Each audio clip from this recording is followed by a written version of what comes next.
I can use bad language. Oh, yes, right? very much. So he We calls welcome me it up. here. He says, kid. He goes, what the fuck is wrong with you?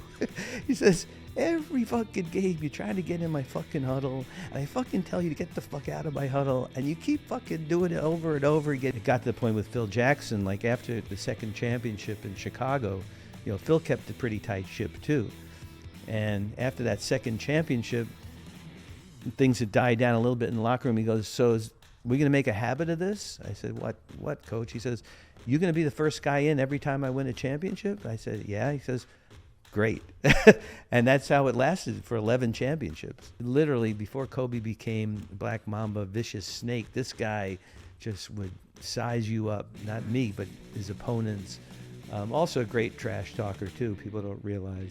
But he backed it up just like Bird could. It's the trash talkers in the league who couldn't really back it up. Mm-hmm. But Michael could. And be able to get Magic and Michael in the same shot, these two guys, fierce competitors, two different kinds of players, of course, but both fierce competitors. And a lot of respect towards each other, but also wanted to tear each other's heads off.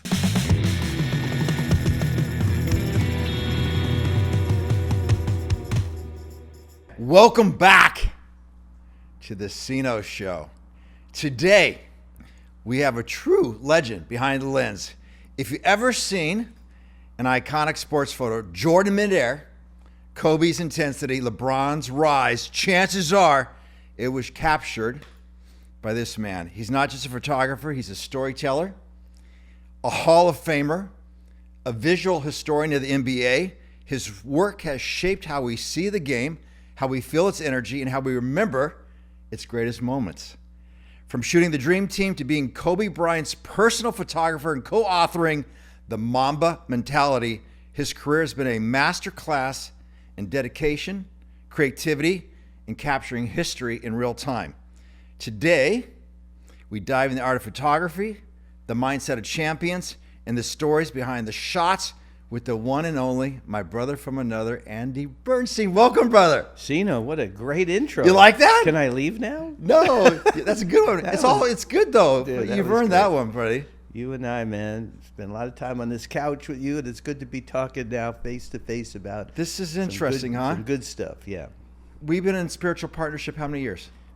August 1st, it'll be 24 years. Wow. And I remember that date very well, my friend, first meeting you, and the journey started then. The journey, and we'll talk about that journey. Yeah. We'll talk, but seriously, this is a real blessing, man. Thank you. For me too, pal. This is great. I love what you're doing. You know that. I know. Anytime I get to talk to you, I don't care if there's a mic or not. I'll talk to you. Yeah, but yours, you know what inspired this? I was talking to Harris, and we're talking about you, and kind of going through your history of what you did, and Harris has been to the office here, and he knows, actually I'm going to get right into this. Yeah. I have a photo here. We'll pull it up for folks to see the Derek Fisher shot. And you can tell us maybe a little about how you captured that shot. And I have that shot because I always remind clients there's enough time. Yeah, barely. Barely, yeah. But that was, every picture that, we'll talk about it has a story behind it. But that one was just a moment that I was very fortunate to capture. The end of the game was, I think it was Western Conference Finals game, Lakers and Spurs at San Antonio. And the ball came into Derek with 0.4 on the shot clock, which is really the minimum amount of time they have to get a shot off and make it count before the buzzer goes. And he did it. He got the ball, shot it. But if you look at that picture, Kobe is just to the right of Derek, and for the millisecond when Derek caught the ball, Kobe was in the way, and somebody up above kind of moved the Mamba to the right a little bit, and I was able to get that shot, which that whole scenario of shooting those last second shots really started with Jordan's shot in the finals, where he faked out Byron Russell and took the game winner with 0.6 on the clock. So it was a great moment. It was a testament to quite honestly, me being locked in and ready and focused. I mean, not in a photography sense, but in a mental sense, and not getting distracted by the significance of the moment, because I don't get a do-over. You know, I don't get to say, There's no do-overs. Hey, Deep Fish, Talk I about missed being it. in the Could you-" moment. Yeah. And we're going to get into that. Yeah. I think we should probably let folks know a little bit where you came from, when you realized you wanted to be a photographer. Give us a little backstory, brother. Well, I came from Brooklyn, New York. I was a huge sports fan growing up, but I was always the shortest kid on my block. So when we played stickball or touch football or tackle football, we played on concrete in the schoolyard in the winter. Played roller hockey. I was always like, I don't say the last guy picked, but I wasn't the first guy picked. But I love sports, and there was a way my dad and I, really the only way my dad and I bonded was over sports. My dad was a clinical psychologist. He had a very busy practice. There was a whole other stuff going on in the family, and going to Ranger games, especially New York Ranger hockey games, was our thing. So from 8 or 9 years old, I would get dressed in a jacket and tie to go to a Rangers game, usually on a Wednesday or a Sunday. Religiously on Sundays, a lot of times on Wednesdays, although it was, school night. And, we lived and died with the Rangers. I was a Mets fan growing up. Gil Hodges, who was the legendary Brooklyn Dodger, became the Mets manager in '69 when they won the World Series. So, the Miracle Mets, the Amazing Mets. I was 11 years old when they won the World Series. And Gil Hodges literally lived around the corner from me. So we made a big parade, all us kids in the neighborhood. So big sports fan growing up, played sports, and then my dad introduced me to photography when I was 14, bought me a camera, and we made a trip. He and I made a trip to the western United States. I had never really honestly been west of New Jersey, so I thought the western United States was kind of like going to Jupiter. And we ended up going to almost all the national parks, from all Just the way you up. and your pop? Me and my dad, yeah. It was a road trip. It started in Calgary and Banff, Alberta, because we were friends. My dad became friends with Glenn Sather, who was a journeyman hockey player who then became the legendary coach of the Edmonton Oilers. And he and my dad, through a whole series of, that's another podcast, circumstances, became friends. Glenn had invited me to his hockey camp to participate as a camper that summer, my 14th year. On Mother's Day, I busted my nose in like 3 places trying to practice hockey stops when I shouldn't have been practicing without gloves, let's say. And so my hockey career was over. But Glenn said, well, why don't you guys just come out and, hang out, and you guys could camp out on my property, this gorgeous property, outside of Banff. And so my dad said, yeah, we'll make a trip out of it. We already earmarked that time and all that stuff. So instead of putting on hockey skates, I had a camera. And anyway, we shot all the national parks. And in those days, you might remember, and people in your audience might remember, but when you would shoot film, obviously, pre-digital, you would shoot Kodachrome film. And you could buy Kodachrome. The film canister came with a mailer, prepaid mailer, right? So you'd shoot a roll of film wherever you are in the country. You could stick the film in the mailer. It goes to Rochester, New York. It's the only place in the planet that developed Kodachrome film. And then they would send it to you like a couple of weeks later in the mail, in your mailbox. You get a little yellow box. Wow. Do you remember that? Yeah, wow. So I think we bought like 60 rolls of film.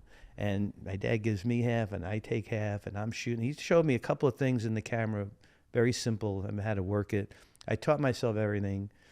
And I really fell in love with, the creative process of seeing a beautiful vista like Grand Tetons or Yellowstone, and then translating it through the camera onto film was just an incredible experience for me.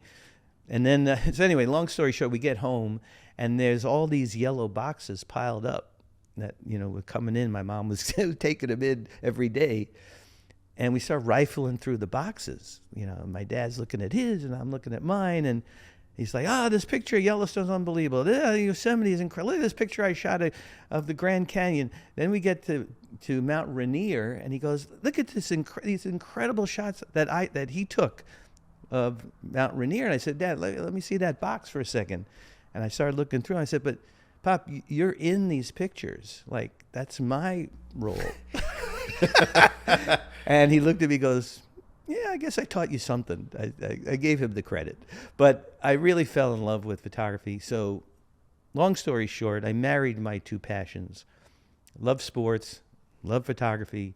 Why not try to make a career out of it? Ended up coming out here to go to Art Center, which did not actually promote my love for sports photography, but by working for Sports Illustrated as an assistant, all the wheels started moving for me to have a career here. And, it's lasted, 46 years now. Wow. Yeah. When did you start working for the Lakers? So my first gig from the NBA was the '83 All-Star Game, which was a game. It was not a weekend. It was not like, it is now. It was literally a game on a Sunday afternoon in February at 12 o'clock. That was the very famous Marvin Gaye sang the anthem at that, yeah. right? The most iconic anthem in the history of anthems. And there I am. I'm standing there at center court, the Forum, at noon on a Sunday, and I got the East team over here with Bird and Isaiah and all those guys, and Magic and Kareem and all those guys over there, and Marvin Gaye singing the anthem. And I honestly, I looked around and I just said, this is fucking cool. I mean, like, were you nervous? No, I was excited. I wasn't nervous. I had a lot to do because I was the only guy covering it. But I wasn't nervous. I was excited. It was like, this is what I dreamed of. I mean, it was the start of my career, but it's what I had worked myself, really hard as an assistant, especially to get to that point. So you did the All-Star Game, and that led to... That opened doors because the NBA, because of the Bird Magic era, Showtime, all that stuff, I was in the right place at the right time, obviously. The NBA really needed a lot of photography on a regular basis. See, back then, all the teams depended on their local team photographer for their photography. So if you're in Philadelphia, you're only getting the Sixers at home. You're not getting the Sixers when they go on the road. If you're, in New York or LA or whatever. So it was very limited there was no sharing of photography. There was no real mechanism to do that. So in 1986, I was a co-creator of NBA Photos, which became kind of the early model for Getty and all the other leagues throughout the world. That was 86? It was 86. Wow. And at the same time, I helped to create the position of official NBA photographer. They had never had one before. And at that time, I was also working for the Dodgers as their team photographer and building my photography business, as a whole with the Kings and everything else I was doing. So it was a busy time in the 80s. Well, we have a lot of Lakers fan on the show. Yeah, okay. I hope so. And you're right. Walk us through Showtime. Mm-hmm. Walk us through, like, Riley coming there. Walk us when you realize Jack's on the floor. Yeah. There's something happening here. It was just such a special time to go to the Forum. First of all, for me, I lived out in Pasadena, so, it was a trek to get to the Forum for games. And once I would get to the games at noon, 1 o'clock for a 7:30 game. And the Forum was just a special place. It's like literally it was in the middle of nowhere. All of a sudden you see this Forum in the middle of nowhere in Inglewood, and nothing else was around it back then. There was no SoFi Stadium. There was no anything except private houses and some businesses. And then once you walked in, it was just an incredibly special place. I mean, even the way it was lit kind of like a theatrical show. If you see old video and my photos. Right. And even when the team moved to Staples in '99, the Lakers wanted to copy that lighting from the Forum. So instead of using like the arena lights that you would see in all arenas actually, where they're using basically the hockey lights and just turn off some for basketball, the Lakers brought in their own lighting to kind of simulate what they had at the Forum, because it was that kind of show. They only team to wear yellow instead of white at home. They had gold jerseys. And then when I came in and Riley was already coached, it was that season, and it was magical. I mean, I had to earn my way in. Pat was very strict about who was allowed in the inner circle of the team. longtime trainer, my great friend Gary Vitti, has a saying that back then it was 12 plus 2 plus 1. So 12 players, 2 coaches. So it was Riley and Bill Burka, 1 trainer. And Riley would always say everyone else was a peripheral opponent. So wow. Wives, girlfriends, photographers, media, people who worked in the front office. He looked at everybody else as a peripheral opponent. And was he able to control the environment? He controlled it with pretty much an iron fist. Yeah. I mean, there was a lot of respect for Riles. I had to earn my way in, like I said. I tell this story, but I don't think I've told you this story, that here I am, this young photographer trying to make my way, and one of my things was I was trying to get into his huddle. I was trying to work my way every time out or pregame or after halftime, and just work my way into the huddle. And every single time he'd see me out of the corner of his eye, he'd go like this, get out. Then he'd start using some really colorful Schenectady language, because he came from a hard Scrabble upbringing in Schenectady. And there were a lot of F-bombs, And I got frustrated, honestly. I mean, this happened game after game after game. And Gary Vitti would just kind of give me the side eye, like, haven't you, learned yet? Like, he's not let you in. So before a game, I'm setting up my stuff, and the team comes out to warm up. And then, Riley comes out a couple of minutes before tip-off, and he sees me. And I caught his eye. I didn't want to catch his eye, but I caught his eye, and he gives me one of these, deals. Like going to the principal's office. And I'm thinking, well, it was a nice, young, quick career. I might have to think of something else to do. He's going to, throw me out. And I can use bad language. Oh, yes, right? very much. So he we calls welcome me it up, here. and I shirk over there like this, my tail between my legs. He says, kid. He goes, what the fuck is wrong with you? He says, every fucking game you're trying to get in my fucking huddle, and I fucking tell you to get the fuck out of my huddle, and you keep fucking doing it over and over again. He goes, is something fucking wrong with you? That you don't get it? I said, Coach, and there's a moment of truth. This is like the first real moment of truth, of my career, I would say. I could have just shirked away and just gone off into the sunset. But I said, Coach, you're in there with Magic and Kareem, and you're drawing up plays with Bill Burka, and I'm a fan. All these fans, they want to see what you're doing. I want to get on the inside. He wouldn't even let TV in the huddle. And I just want to be able to tell the world and show what you're doing from the inside. And he looked at me, and he just looked at me for a second. He goes, all right, I'll tell you what. I'm going to fucking let you do it one time. But if you fuck it up, you're never coming back. I said, okay. Wow. Okay, so the game was on, I remember this, like it was yesterday. The game was on a Sunday. That next Tuesday is the next game. I go to his office. I got a manila folder of prints. I put it on. I don't even say hi. He's sitting at his desk drawing up whatever. Put the manila folder on the desk. He opens it up, and it's prints. And he's going through these 8x10 prints, one after the other. And then he looks up and he goes, you were in my fucking huddle? I said, mission accomplished. Turned around and went out. Oh, man. And so when we had the Showtime reunion a couple of years ago, that Magic and Riley invited everyone from the Showtime era who had won a ring with the team from the 80s, and they won 5 rings. Invited them all to Maui. I was the only non-player invited, my wife and I, probably because they needed pictures taken, but I like to think because I was part of the family. And we all had to tell a story during that week together. Every single person had to get up and tell a story. And I told that story. That was the story I told. It's a great story. And Pat says, now you know why you're here tonight, this thing, because that happened. And I said, you're right. And I owe a lot of my, I don't know, my Brooklyn moxie to him. I probably owe that more to my dad and where I was brought up. But my self-confidence and never never listening to the noise and all that, and just moving forward. I get a lot of that from Riley and from Magic and from Phil. But I point back to that moment as a real key moment in my career. It was really a moment of truth. I mean, it's like anybody who gets called into the boss's office. You either got to stand up for yourself if you know what you're doing is righteous, or or just take responsibility or give up. Right. Giving up was not an option. Right. I hadn't gotten to that point, so I'm just going to give up. Well, so God, there's so much to talk about, man. Yeah. I'm so inspired right now. Yeah. Yeah.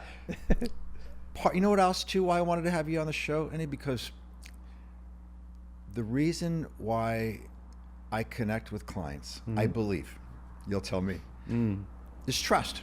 Yeah.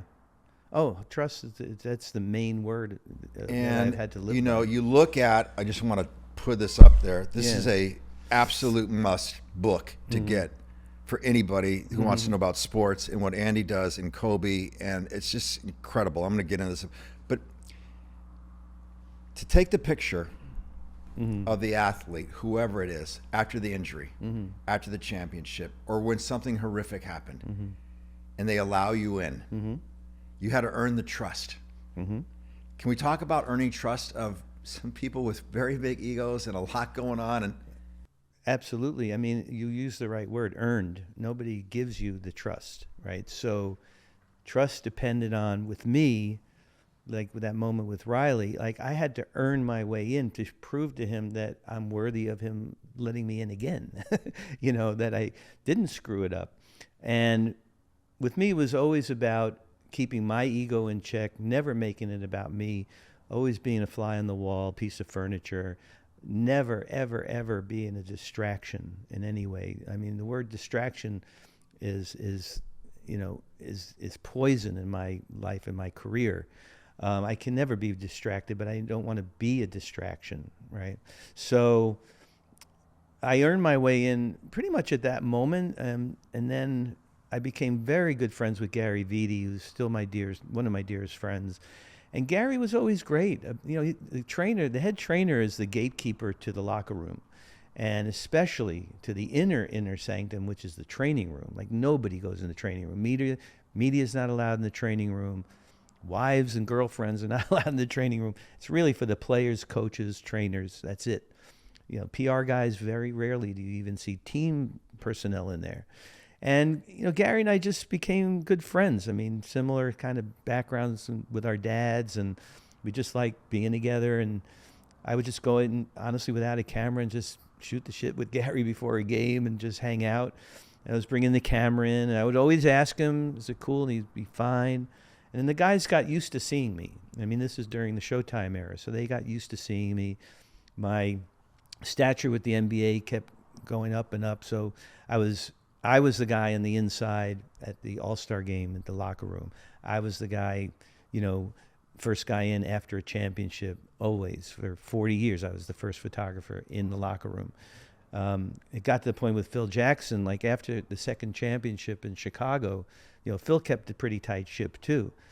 And after that second championship, things had died down a little bit in the locker room. He goes, so we're going to make a habit of this? I said, what, coach? He says, you're going to be the first guy in every time I win a championship? I said, yeah. He says, great.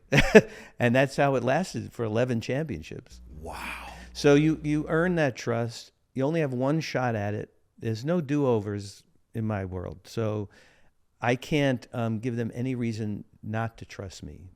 And believe me, over the years, there have been people who have been trying to get info out of me, like Shaq and Kobe are in the locker room getting taped up during the heyday of their quote-unquote feud. You know, people would want to know. I'm not going to tell anybody. Plus the fact, what really helped me was I was there to make them look good. The bottom line of my job, working as the official NBA photographer, but also for the team, was to make them look good, right? Is to show them, even behind the scenes, even if they're rehabbing or during a difficult moment after an injury, it was always in a positive, optimistic way. Like, there's no gotcha moments in my world. There were a few moments that I could have picked up a camera and shot, but then that would have been the end of the trust that I had built. So I didn't. And that wasn't my job, and I'll never regret that. Why did Kobe trust you? So when Kobe came in '96, he was, he just turned 18. The kid turned 18 in August. Here we are, October, at Media Day.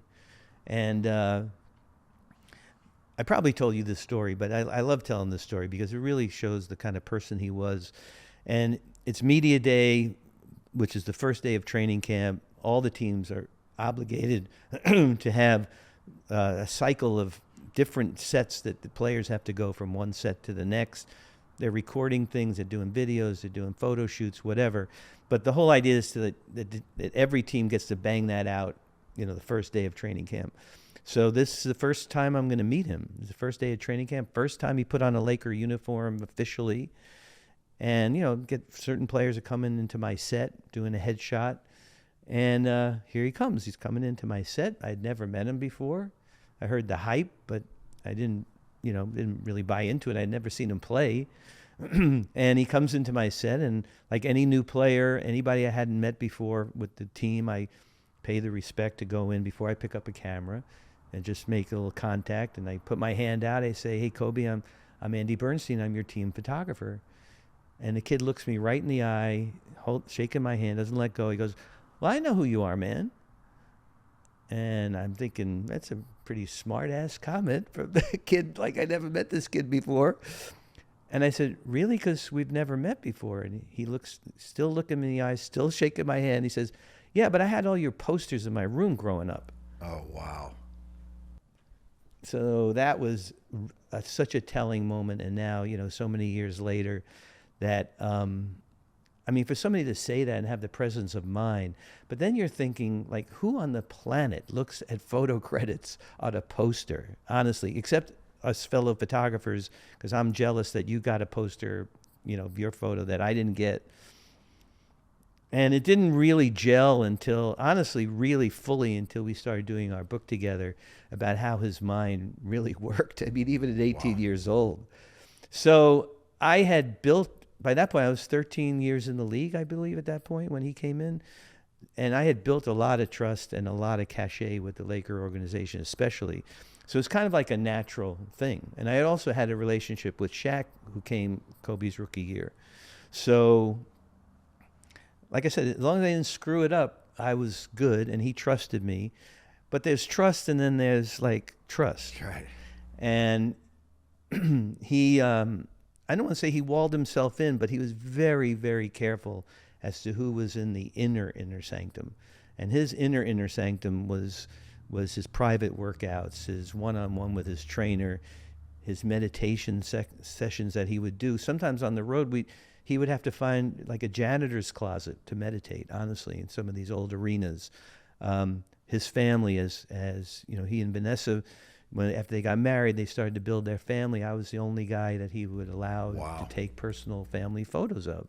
And there was just tremendous trust, and we liked each other. I liked him. He reminded me of me. He had this kind of chip on his shoulder, something to prove. I was 20 years older than him. When we met, he was 18, I was 38. But he had this sort of drive, this insatiable desire to, prove a lot of people wrong.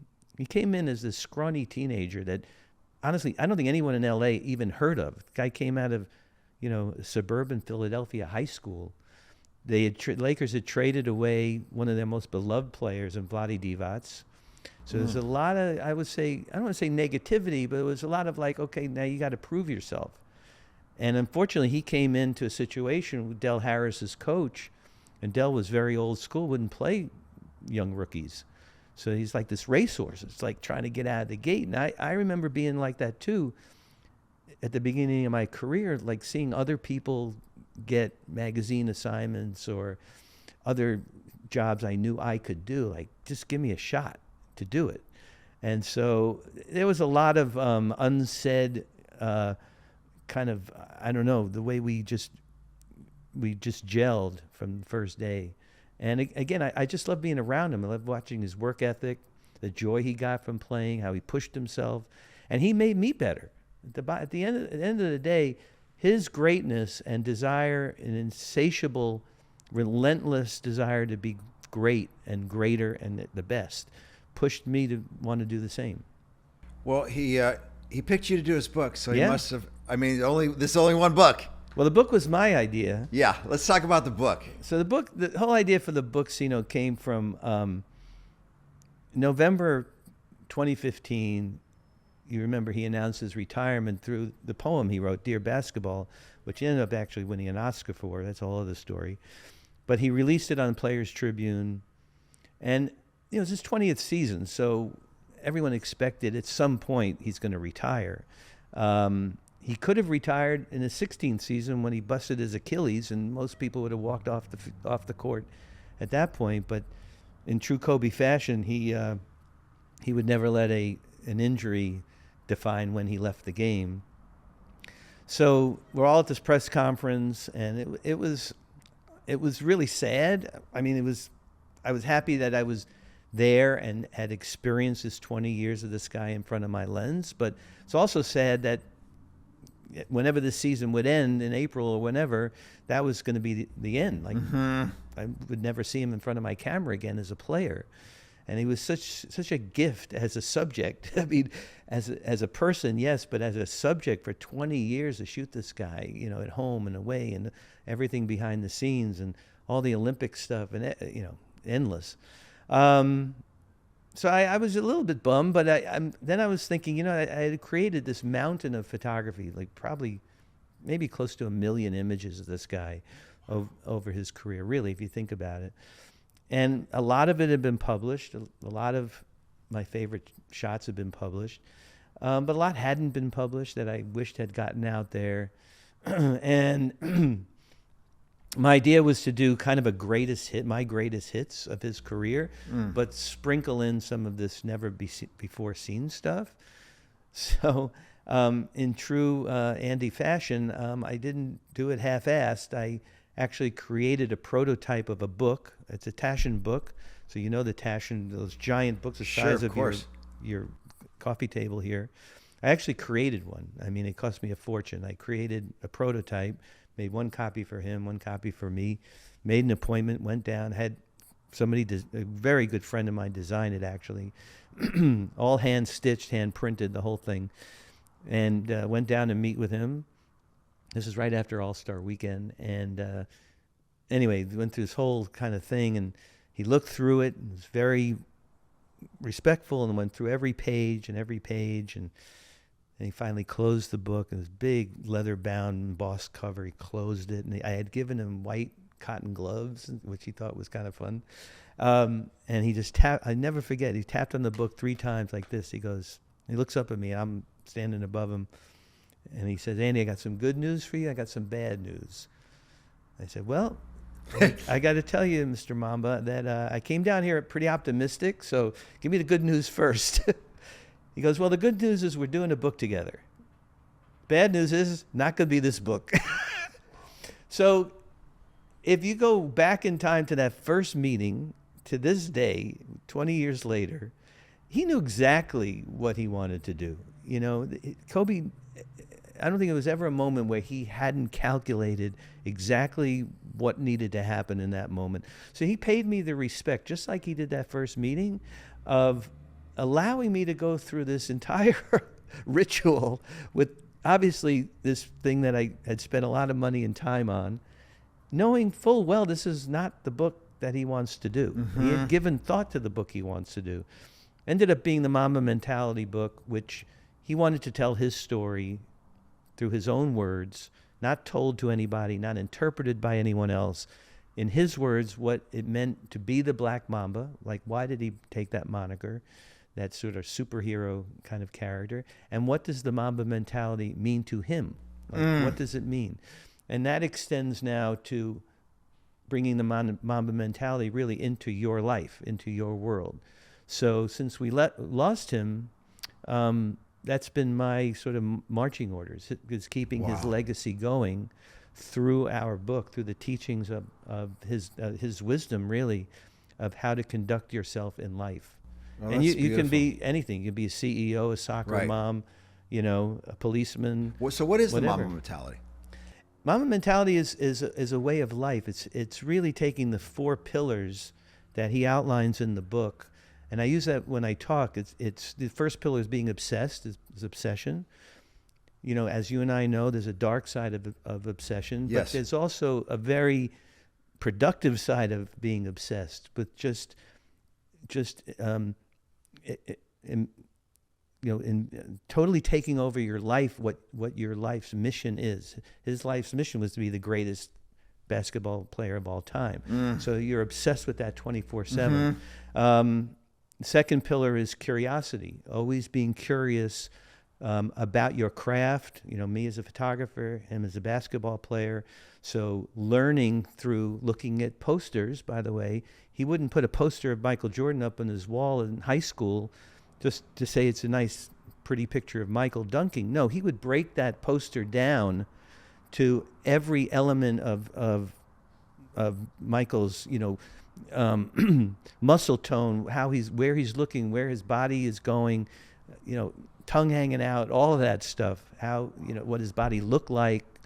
And then curiosity is also bringing mentors into your world, people who can help you get to the level you want to get to. So Kobe had this incredible habit of calling people of greatness, who as great as he was, but in different fields. So he would call Oprah Winfrey, or he would call Denzel Washington, or President Obama. He'd get their phone numbers and call them on the way home to Orange County after a game or after a road trip or whatever. And one of the people he called was John Williams, who he loved John Williams's music. Wow. John Williams is a very kind of private guy, doesn't do a lot of interviews, but he picked up that phone call. Let the folks know who John Williams is. So John Williams wrote every great score. I don't want to say every, because I don't want to slight, especially my brother-in-law, who's a film composer, but almost every recognizably great score that's ever been written for movies. Star Wars and Close Encounters. All Spielberg stuff, everything. And Kobe's a great admirer, and they had a great conversation. Next thing you know, John Williams invites him to the studio, and they're scoring his Dear Basketball poem that he wrote. They brought in one of the great animators in Hollywood, Glenn Keane, and at the Academy Awards, they won the Oscar, the only professional athlete in the history of the Oscars to win an Academy Award. And that happened because he was curious, right?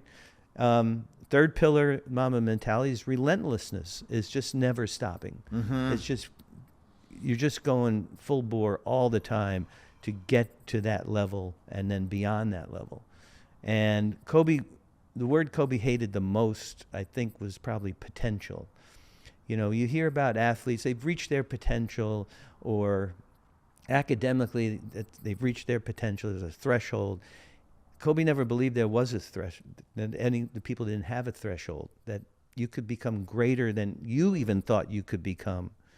And case in point was Pau Gasol, who came to the Lakers in 2008, one of the great players, really, of the era, truly one of the, probably in the history of European basketball, it's got to be one of the top 10 ever. For sure. Comes to the Lakers, and he's a great player, right? But when Pau Gasol played next to Kobe, he learned what greatness really was. And if you listen to Pau Gasol's Hall of Fame speech, he said, I wouldn't be making this speech today if that guy didn't push me to be greater than I even thought I could be, right? And the fourth pillar is strength, is being able to overcome, in Kobe's case, a lot of adversity, naysayers, noise, as we talked about, but also injury. As you're a professional athlete, you get injured, right? You have to have the strength to overcome that injury. And he did that with his Achilles, as we saw. First of all, when it happened, dude goes out and shoots two free throws, and then comes back stronger than he was when he left the game, drops 60 points, drops the mic, Mamba out, So, and then, strength now continues with Vanessa, his widow, who, I don't know anyone on the planet who wasn't absolutely just gasping at the strength it took for her to make that speech. Oh my God! 2 weeks after the tragedy, to get up there in front of the world and speak as eloquently as she did. I get emotional just even thinking about it. But every time I'm with her, I just marvel at the strength that she's had with the tragedy she and her family have to endure.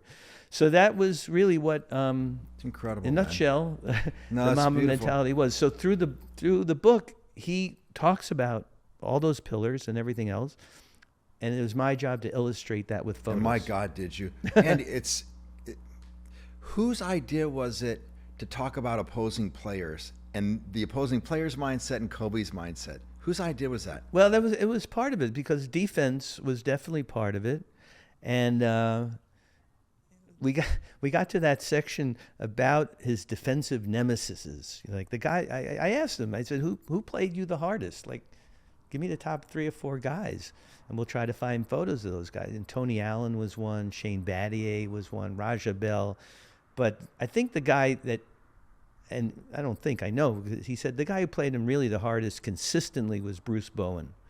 Right. Those great, battles that the Spurs and Lakers had.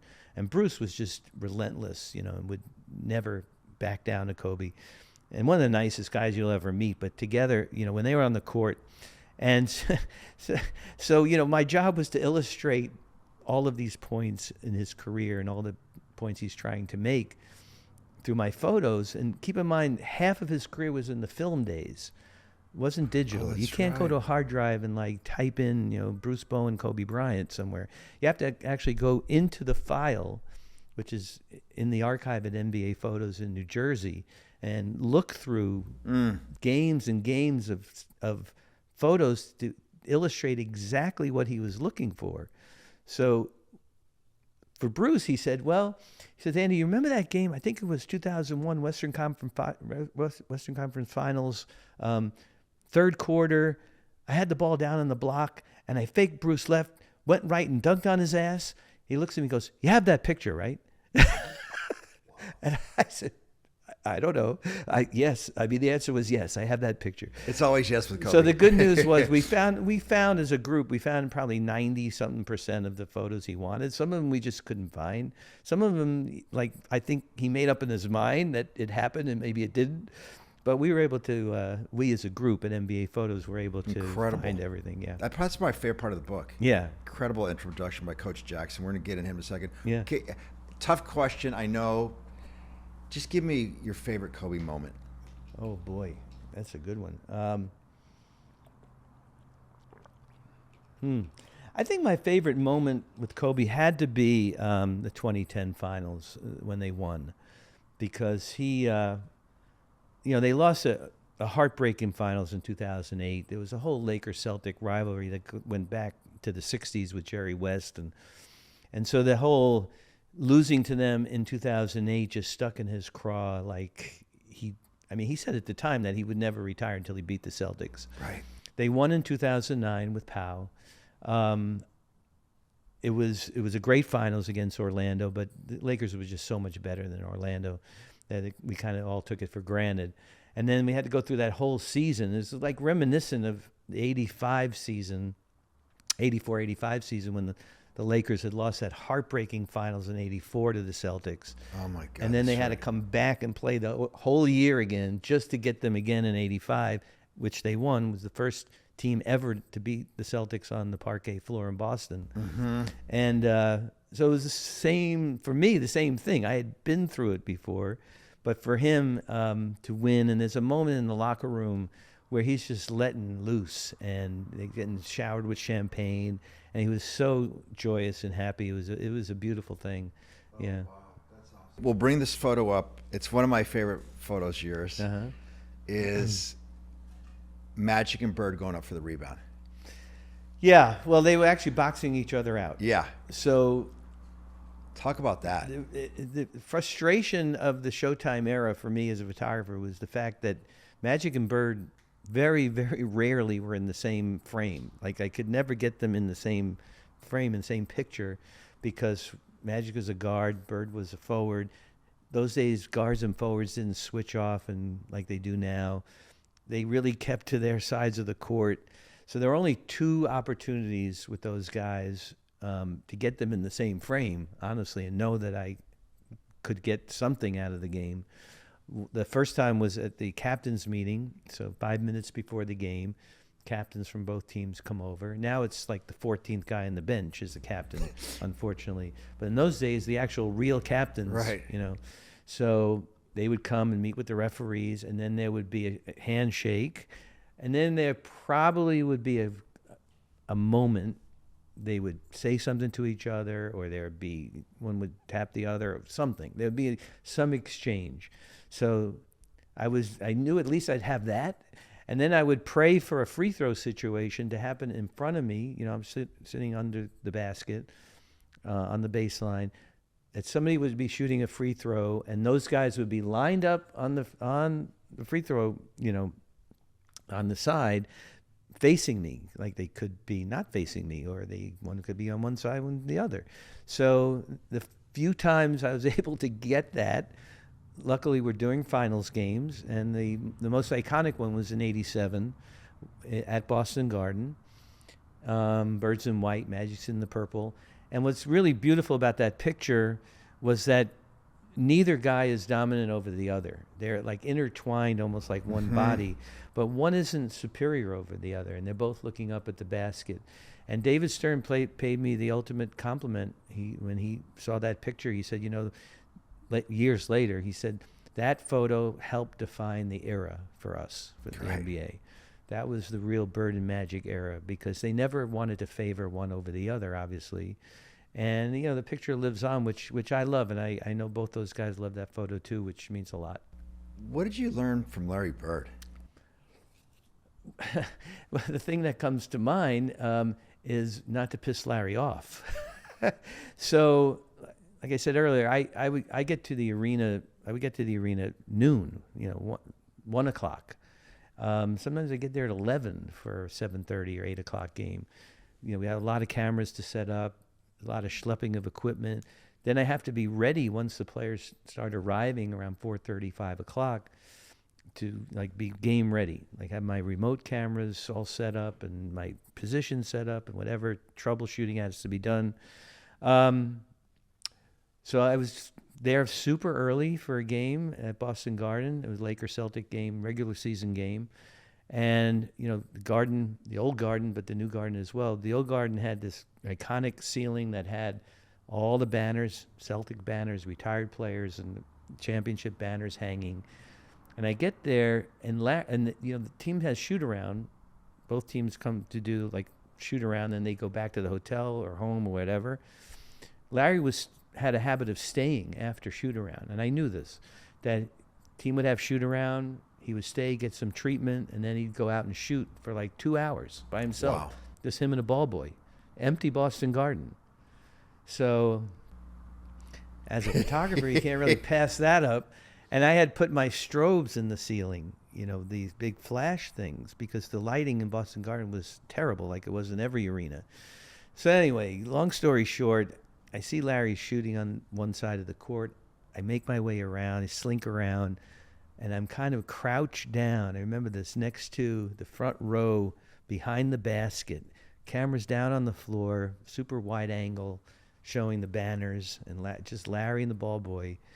And I pushed, you know, I just nonchalantly try to tuck myself in. I hit a shot, strobes go off. And I see him kind of look around a little bit. Do it again. And strobes go off. And he looks and he sees me. Right, I'm crouched down, like trying to be like invisible.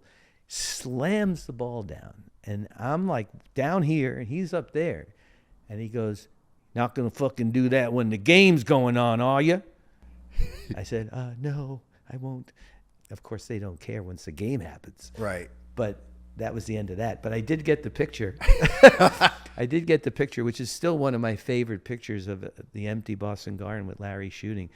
But I also learned from Larry that you don't have to have like the greatest athletic skills in the world to be great. I was around some great athletes. I mean, obviously Michael Jordan, Kobe were 1A. Shaq was just an unbelievable physical specimen that was just so huge that nobody could stop him. But, you know, guys like Dominique Wilkins or Clyde Drexler, of course, LeBron, what he's doing at 40 years old.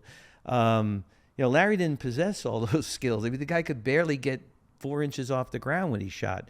But he was able to, you know, with his mindset and just being so damn good.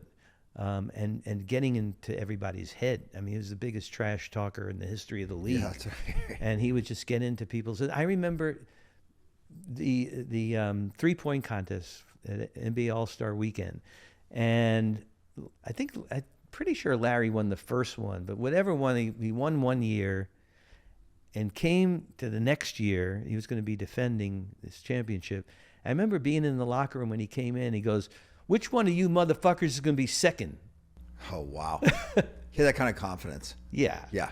And yeah, he did win. So yeah, it was pretty amazing guy to be around. Yeah. Can you, if you remember the story, and I'm going to need some help on it.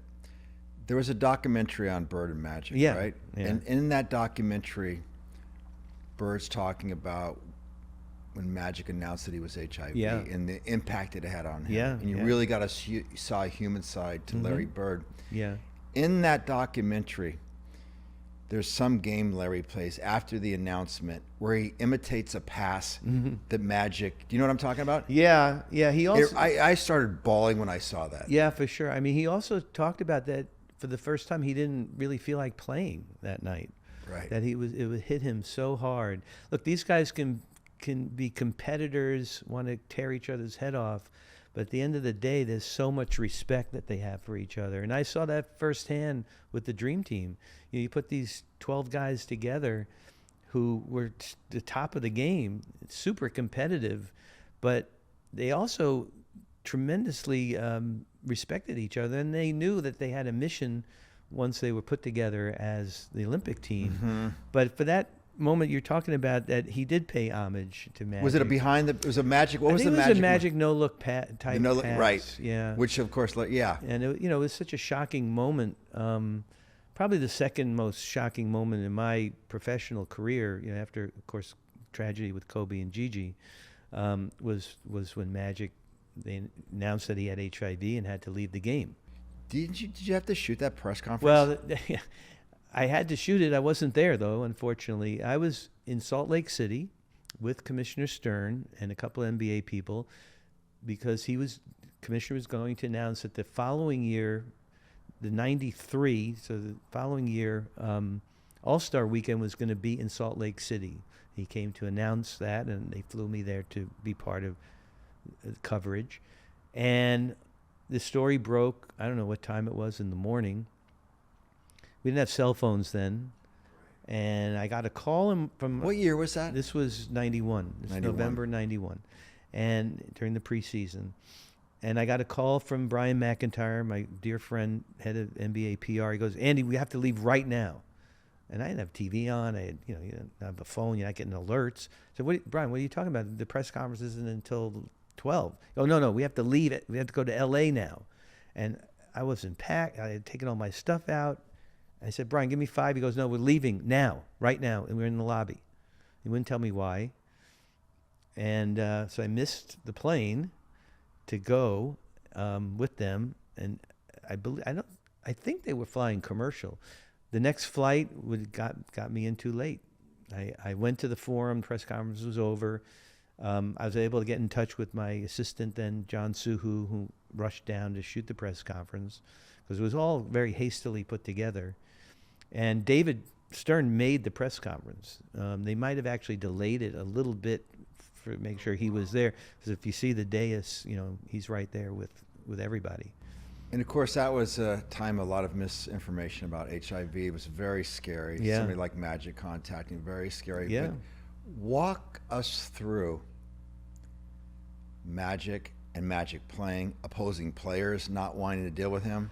It was a scary time in the world. I mean, here in LA especially, HIV was talked about, that it was a death sentence. That honestly, when I found out, and I was talking to other colleagues and people in the media, we thought he'd be dead by Christmas. I mean, this happened in November, that you get HIV, you get AIDS. Mm-hmm. You get AIDS, you die. I mean, that's just what was happening. So there was misinformation. There was lack of information. There were players in the league that, once David Stern sort of reinstated him for the All-Star game, as you remember, which was that following February in Orlando.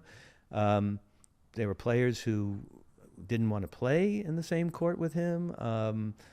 There were players who didn't want to be on the Dream Team with him either.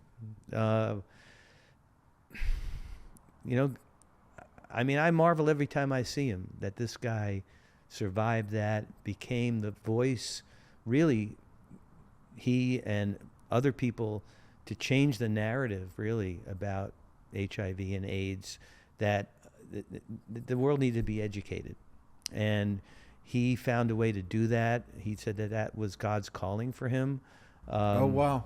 And to this day, I mean, every time I see him, I'm just thankful that he got through it. It's sad that he had to so abruptly retire because of the misinformation. How old was he when he retired? You know, I don't really remember. He had to be in his mid-30s, I guess. Wow. And then he came back. Do you remember? That's right. That's right. When did he come back? Before Shaq and Kobe, so it had to be around 94-ish or something like that. So, you know, to this day, I just I'm thankful he's still around, but also that he changed the way that AIDS was. You know, President Reagan didn't use the word AIDS, Right. as you remember. I do remember. Until Magic became part of the Presidential Council on AIDS, and went out there and was visible and talked to kids and went to clinics and hospitals, and really amazing work that he did. Can you remember, Andy, can you walk the listeners through the first game he came back?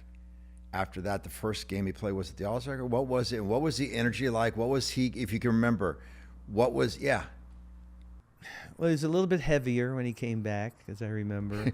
And he looked really, really nervous. I remember him coming out for a very early pregame shoot. And strangely enough, I remember the Forum scoreboard was down. I don't know why they brought it down. Maybe they had to change something. Very rare for a venue to bring the scoreboard down. You know, you risk it not being able to get back up. The Forum had this ancient scoreboard. And I just remember him being out there shooting like little junior sky hooks and getting his moves down. The scoreboard was down. It was weird. And all of us media people are on the side. And it felt good to see him back out there. But in the other sense, I'm thinking like that I guess he had to prove this to himself, that he could still compete. And he hung in there for a little while. You know, it was good to see him out there throwing a couple of no-look passes here and there. I mean, the team wasn't very good, so he didn't have, you know, Worthy and Byron and Kareem and all those guys to throw the ball to. But it was good to see him back in the mix. And he talked a lot about missing the camaraderie in the locker room and the traveling and just the routine of being an NBA player. All right. You're with these guys. You're on the planes with them sometimes. You're out hanging out. A lot of interesting things going on. Yeah, well, it's an interesting world. Professional sports has a little bit of a vacancy when it comes to sort of the real world. You know, these guys live in sort of an entitled existence. So, yes, they all have to work really hard to get to this level to be these elite athletes. But the world that surrounds them is this sort of cocoon of nobody ever says no. There's a lot of shenanigans going on the road. You know, the NBA went through this terrible drug period, if you remember, in the 70s, which almost shut the league down, quite honestly. Wow. You know, women, drugs, everything is all available to them, and nobody says no. And there's a lot of hangers-on. There's people who come out of the woodwork who become part of the entourage. And there's not a lot of education going. I mean, it's much better now than back in the day when I was in the sort of the heyday of my career. But there wasn't a lot of people educating these guys about how to take care of their money, how to stay away from certain kinds of women, how to avoid certain parts of town, gambling, whatever. So there's a little bit of the wild, wild west out there. And, you know, I'm on the road a lot, and I got sucked into that sort of, I don't want to say that lifestyle, but I got a little bit sucked into sort of the mindset of, you know, if I'm going to roll with these guys, I just have to sort of walk the walk a little bit. so that there would be some acceptance, which looking back was totally out of my insecurity of wanting to fit in and feeling like I had to You're one of the boys. be one of the boys, which Yeah. I really didn't. I had a lot of trouble back then really understanding what my genuine self really was, and just being my genuine self would have been enough. But all that was necessary for me to get to the point where I had to hit a bottom, and that bottom led me to you almost 24 years Yeah. ago. And I never would have met my wife, my beautiful wife Susu, now if I hadn't gone through all that. And a lot of us in recovery talk about the fact that this was all part of the plan that we didn't know about. God makes a plan. It's my job to stay out of the way. But as you taught me, I got to do the work. Right. And I got to stay awake. And, my program is at the top of my consciousness every day, all day. Because without that, I wouldn't have all the wonderful things in my life that I have now. Okay. Michael Jordan. Yeah. Yeah, amazing. What was that brother like? He was intense, but you know what? He was... Wait, yeah. Hey, before we talk about it, Yeah. I got to flag the photo. I want to pull up the photo that I have in my office here. Yeah.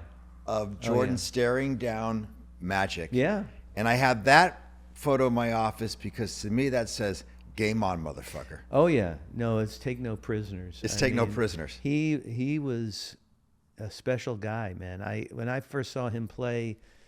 I knew in '84 when he came in the league. I didn't follow him in college. I had heard of him, of course, but first of all, the guy could fly, literally could fly, and was one of the great dunkers, the subjects to be able to shoot just flying through the air. But he had this intensity about him with the gum chewing and just constantly be scanning and looking and analyzing and literally before Kobe became Black Mamba, vicious snake, this guy just would size you up. Not me, but his opponents. Also a great trash talker too. People don't realize, but he backed it up just like Bird could. It's the trash talkers in the league who couldn't really back it up, but Michael could, and be able to get Magic and Michael in the same shot.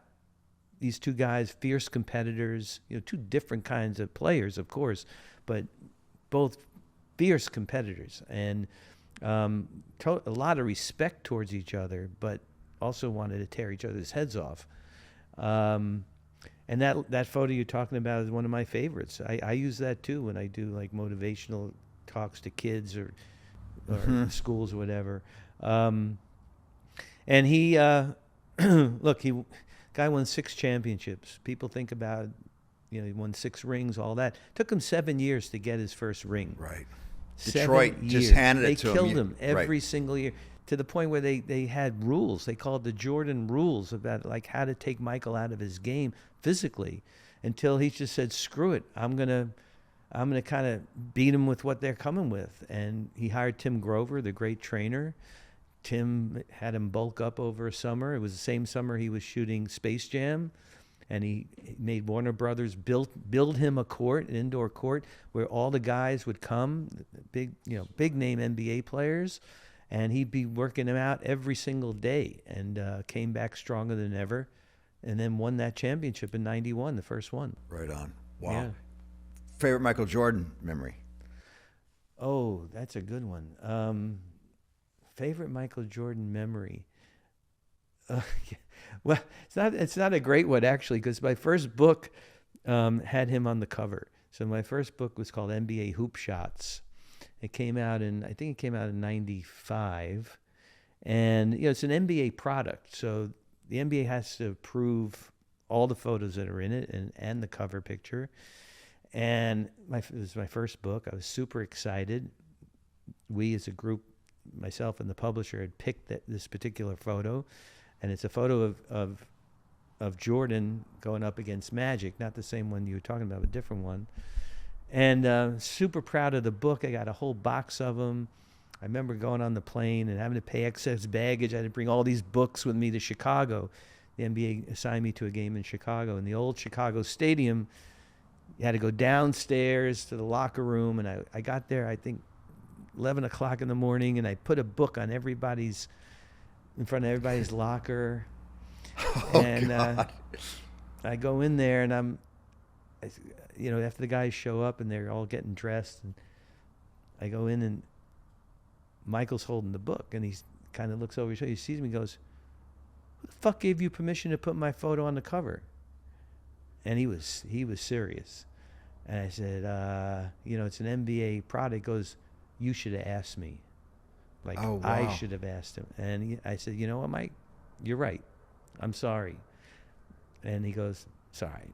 But that was another moment of truth, because he just wanted the respect paid to him.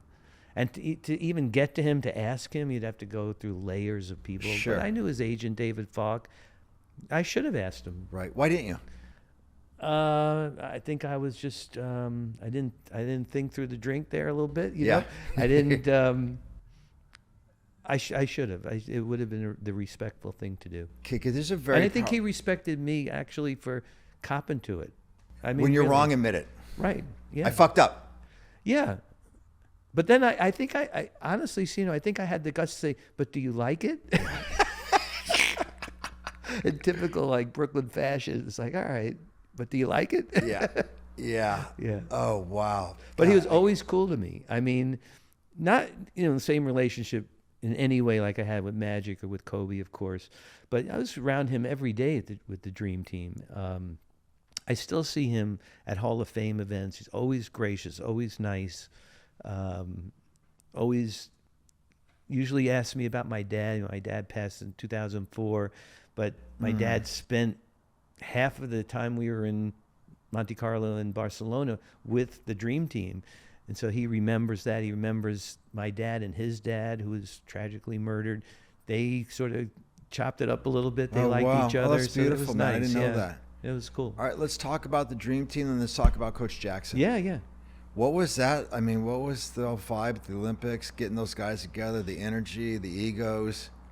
Well, I was more than excited when it was decided that the 92 USA basketball men's team was going to be NBA players, because I kind of figured I'd be the guy they'd ask to photograph them, but I didn't realize it was going to be a 7-week assignment. I'd be embedded with these guys every single day from the first meeting in San Diego.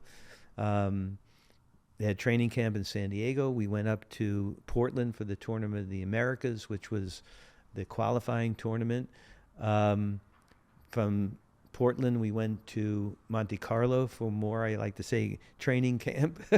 But they did train in Monte Carlo, but it was a little bit more of a vacation.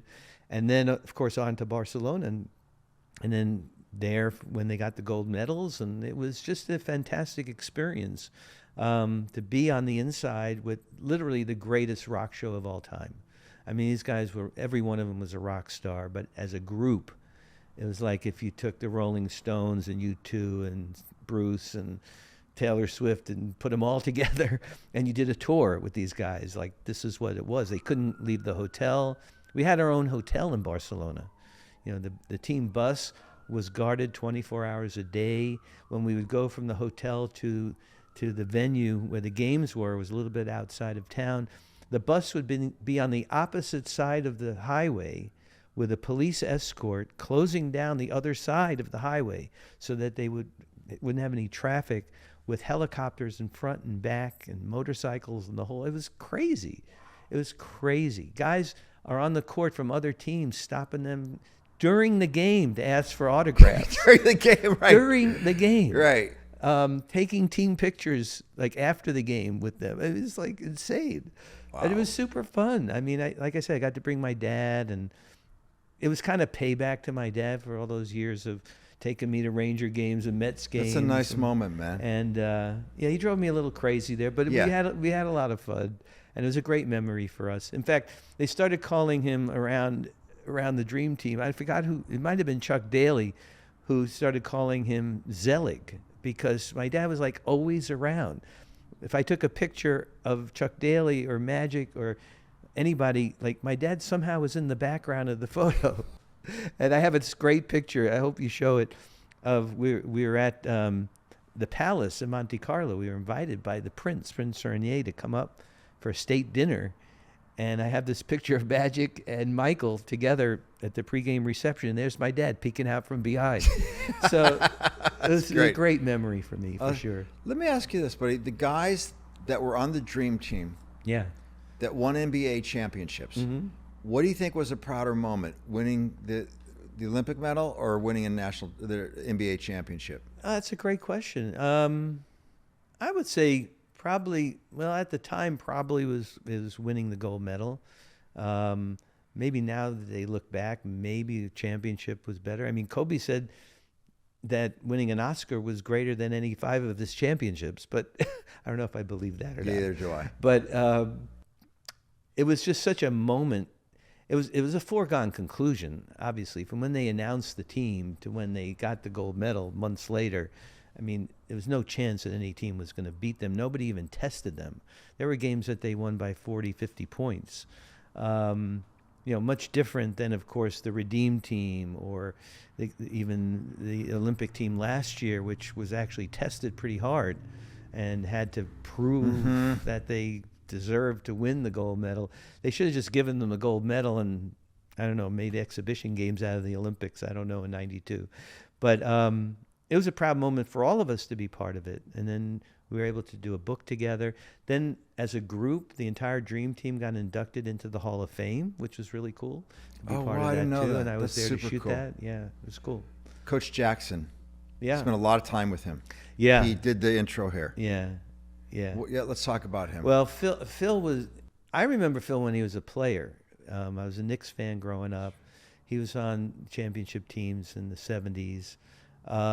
What I didn't know about Phil was that he was a real photography buff, that he liked shooting pictures, but he also appreciated the history of photography and the great photojournalists.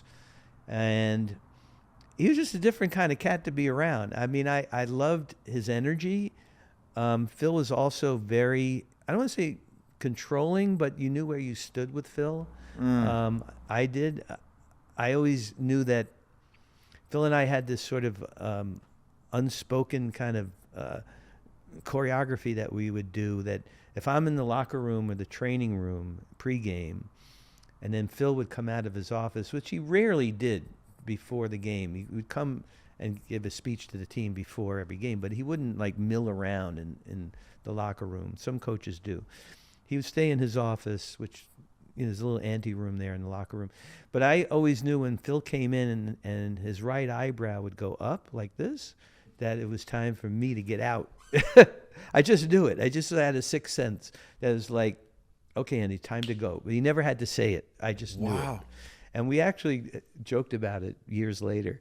And he knew I had a job to do. I remember we were working on the book we did together called Journey to the Ring. It was the journey of the team in the 2009-10 season. And he and I had decided to shoot it in black and white, that I would do it in black and white, because he was such a fan of old school photojournalism, and so was I. And we got to Game 7 of the 2010 finals, which was at Staples. And, it's a moment when the coach goes talk to the team, and then they run out to the court for Game 7 of the finals. And I had asked him earlier that day, I said, Coach, I know, you could say no, of course, but I'll kill myself. I don't ask you, can I just get a shot of you talking to the team before Game 7? And he said, Andy, just be right here in the corner, and I'm not even going to give you the eyebrow. It's just, you get one shot and get out. Like I was right in the edge, tucked in, whoever's locker that was. He came in, spoke to the team. I literally clicked one shot and just slinked out. And that was one of my great memories of working with Phil, that he understood the significance photographically of what was going on. Oh, it's interesting. And he was great to work with. An artist. He really gets it. I remember we co-authored that book together, And he made it really clear to me. He said, Andy, this is going to be a book about the team, everybody on the team. It's not a book about Kobe, the star player. He's part of the team. Not a book about me, the coach. But I want every player represented in the book. And I said, oh, yeah, okay. I'm traveling with them all year, and naturally I'm going to get shots of everybody. And we figured out, as we were laying it out, where these photos would go. And I was vacationing with my family on Martha's Vineyard, and I get those are the pager days. I get a page from him.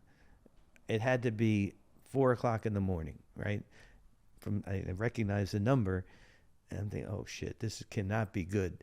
And I call him, and he reams me out. He goes, where the fuck is the photo of Josh Powell? And I said, Coach, what are you talking about? He goes, I told you I want every player who's on the team in the book. Why isn't there a picture of Josh? I said, he's been injured all year, Coach. He goes, you find a picture or we don't publish this book. Wow. And I said, okay. And we found one. I actually found a picture of Josh. He was rehabbing or something, and we put it in the book. Why? I love that. Why do you think he knew that was so important to have Josh on that? Because there's no I in team. I mean, because they were a team. They were a band of brothers who went out and won together. And, Kobe ended up vicariously being on the cover. It's just his hands holding the trophy. So, we know it's Kobe because he's got the wristbands on. But it could have been any player. But he was all about that. He was all about them. It's a very Zen thing that we're all in this together. We don't win, or some of our parts. We don't win unless we all buy into this mentality. And I got a lot out of that. I got a lot out of the camaraderie, the mission statement that he put out early in the year, overcoming the adversity that they did. And you remember that he and Kobe had a little bit of a rocky relationship. Yes, they did. And they got to that championship in 2009. There's a photo that I shot of them embracing each other. And it's a very paternal father-son moment. Is that one? It's that one. Yeah, it's that one. Yeah, we'll pull that one up. Because, they had gone through so much together, separately and together. The first championship that Kobe won without Shaq. Everyone said he couldn't win without Shaq. Coach Jackson actually called him uncoachable in his own book. Right. So like typical Mamba fashion, he wanted to go out and prove everybody wrong, especially the coach. So it was just a great moment of everything coming together, and I was glad to have been able to actually record that.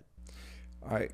Well, listen, you and I have talked privately about, your history in the NBA, seeing some extraordinary gifted athletes that either had addiction issues, attitude issues, ego issues, that, struggled with that and eventually got left from them. I mean, walk through our listeners what you saw. You mentioned names, obviously.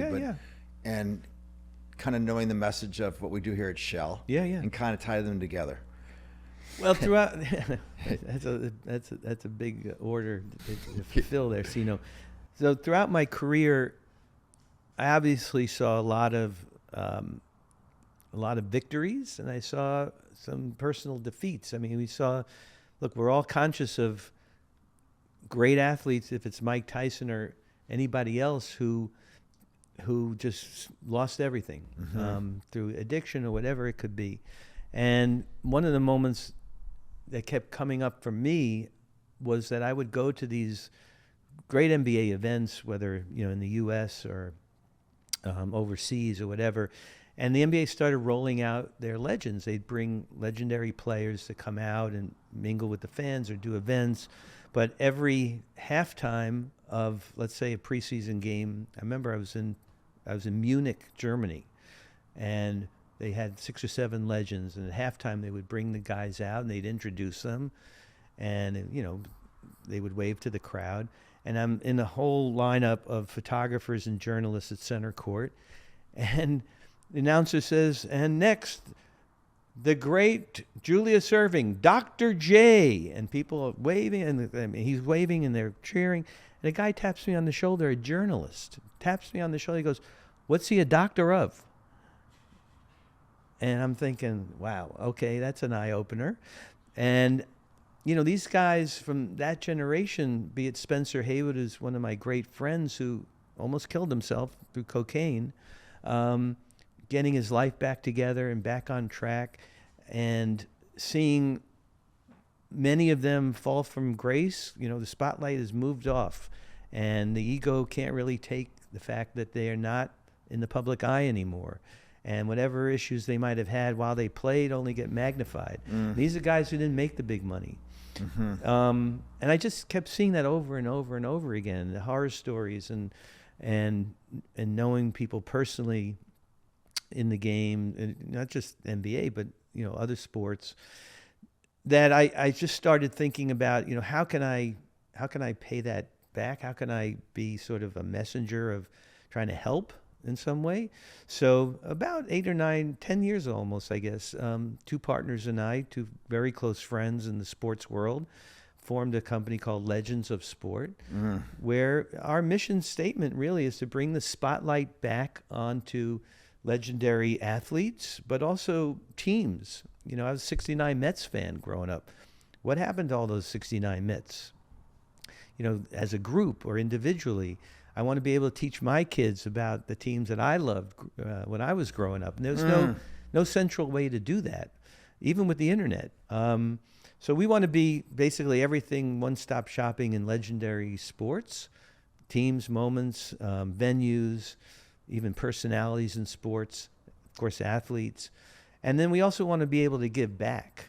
We also want to be able to provide resources of professionals who could help with financial issues or addiction issues, help people, guide them to recovery places where they can, go and seek help and be able to bring mental health into the world of sports, which was really pushed back, way back. Jerry West was the first person that I know of who really started talking about his struggles with mental health. And that was like in 2011 when his book came out. And nobody really paid attention. This is the great Jerry West, the logo. Talked about his abusive father and his struggles with mental health. And, God bless Kevin Love and DeMar DeRozan and Simone Biles and all the, Michael Phelps and all the rest. I mean, it warms my heart to see that and to have mental health and what you've done with Mike to bring his story out to the world. So that's our mission. I truly believe that we can, now that I'm retired off the court, that I can do good and do well and provide a service for people. And right on, man. And it fulfills my mission too, because I want to keep the conversation going. And so with my podcast, I'm able to discuss these issues and educate myself about them. Greatest thing you've learned in recovery? It's not my plan. I gotta stay out of my own way, really, and I have to stay present.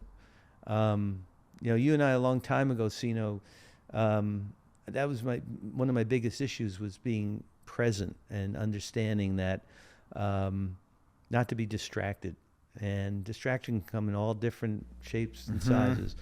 I like to talk about my 3 birthdays. I have my natural birthday, April 25th, 1958, came into the world. I have my birthday when I got into recovery with you, which was August 1st, 2001. But I have 3rd birthday, which was January 13th, 2011, which is really a day that I woke up because I was at a game.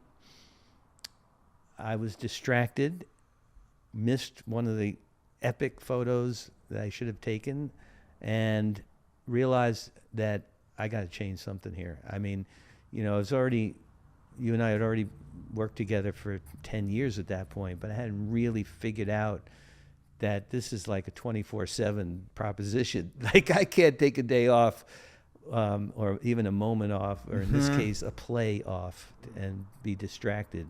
And I have that date circled on my calendar every year. So it's another, I like to say the day I woke up is the day I met you and got into recovery, but this is the day that I woke up again. Last question, I promise, Keith. And I know this is really hard one, but yeah, your favorite photo. Oh my goodness. I know. Well, look, you married us, right? So you know that Susu and I, we got 4 kids. And at any given time, I might like one of them more than the others. So, Yes. But if I had to break it down, Seano, it would have to be the Michael Jordan holding the trophy. As much as pains me not to have Kobe be my favorite photo or subject, just Michael holding that trophy, 91, for the first time, crying his eyes out. The tears are pouring out. His dad next to him. Oh, right. And it was a significant moment when it happened. It was a very photojournalistic moment. I never really honestly considered myself like a hardcore photojournalist, more of a sports photographer, an action guy, but that was a photojournalistic moment that happened. Yeah. And then, of course, it's taken on, crazy significance in the history of the NBA because there are 5 more trophies that came after it. But also on the personal side, his dad was killed. And shortly after his dad was killed, I got a call from Michael's office that Michael would very much appreciate a signed print of that photo. Oh, wow. Which, I hope is hanging in his house or his office or somewhere. So for it to mean that much to him, to reach out is a beautiful thing. Your art makes a difference, man. Yeah. It really does. I think so. Look, sports brings us all together. Right. And it's a great unifier. And if my imagery in some way can help people, even within families or groups, or just transcend all the craziness that's going on in the world and our country right now. We all saw what sports did during the pandemic, where we didn't have any sports. Oh, right. And we were all going out of our minds at home. And then ESPN decided to fast track the release of The Last Dance, which thank God they did, because we all needed some sports in our life. So, I'm happy that my photos will live on, and I can keep the message going that I learned from the Mamba himself, and be able to talk about it with you. All right. Love you. Thank you, brother. Thank you, brother. The Seano Show is a production of iHeart Podcasts, hosted by me, Seano McFarlane, produced by Pod People and 28th Ave. Our lead producer is Keith Karnalek. Our executive producer is Lindsay Hoffman. Marketing lead is Ashley Weaver. Thank you so much for listening. We'll see you next week.